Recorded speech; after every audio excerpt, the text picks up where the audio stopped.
ঈদের চতুর্থ দিনেও দর্শনার্থীদের সমাগমে মুখর দেশের বিভিন্ন পর্যটন কেন্দ্র। পরিবার পরিজন নিয়ে দর্শনীয় স্থানগুলোতে আসছেন ভ্রমণ প্রেমীরা। ঈদের ছুটিতে কুয়াকাটা সমুদ্র সৈকত মুখর দর্শনার্থীদের কোলাহলে।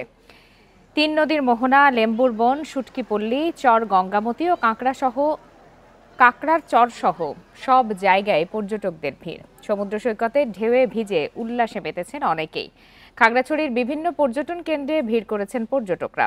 বিনোদন কেন্দ্রগুলো ঘুরে বেড়াচ্ছেন তারা। সিলেটের বিভিন্ন পর্যটন কেন্দ্রে ঢল নেমেছে ভ্রমণ পিপাসুদের। পাহাড়ের ঢালে চা বাগানের সৌন্দর্যেও মুগ্ধ হচ্ছেন তারা। বিনোদন কেন্দ্রগুলোতে নেওয়া হয়েছে বাড়তি নিরাপত্তা ব্যবস্থা। বান্ডেল থাকলে প্রতি সেনমানিতে টাকা বাঁচবে।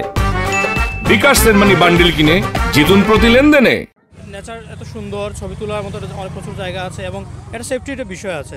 সবাই এজন্য এই জায়গাগুলোতে ভিড় করতে পছন্দ করে। আলুটিলার থেকে গুহাতে ঢুকছি, গুহাতে অনেক সুন্দর। এখন আমরা এই জায়গায় আসছি, এই জায়গায় আলুটিলারই অনেক সুন্দর জায়গায় ঘুরতেছি। প্রায় 10 থেকে 12টা স্পট আছে। প্রতিটা স্পটে আমরা নির্বিঘ্নে ডিউটি করতেছি এবং আমাদের সাথে সাদা পোশাকে ও পুলিশ রয়েছে, সেই সাথে সিসিটিভি ক্যামেরা আছে। সকলকে আমাদের দিক নির্দেশনা দেওয়া আছে।